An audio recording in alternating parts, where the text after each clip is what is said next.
Құрметті азаматтар, естеріңізге сала кетейік. Мопедтерді тіркеп үлгеру үшін 2 аптадай ғана уақыт қалды. Заң бойынша 5 сәуірден кейін тіркелмеген мопедті басқаруға тыйым салынады. Мұндай құқық бұзушылық анықталған жағдайда Әкімшілік кодекстің 590 бабының 2 бөлігіне сәйкес жауапкершілік көзделген. Қазіргі уақытта республика бойынша 8527 мопед тіркелді. Оларды тіркеу үшін тұрғылықты жері бойынша арнайы халыққа қызмет көрсету орталығына жүгіну қажет. Өзіңізбен бірге келесі құжаттарды алу керек. Жеке басты куәландыратын құжат электронды түрде жарайды. Техникалық құжат немесе мопедтің техникалық сипаттамалары туралы мәліметтер.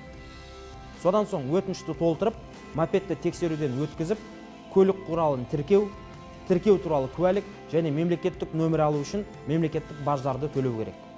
Құрметті азаматтар, тіркеуді кейінге қалдырмаңыздар. Өзіңіз үшін жағымсыз салдардан аулақ болу үшін мопедті заң талаптарына сәйкес келтіргеніңіз абзал.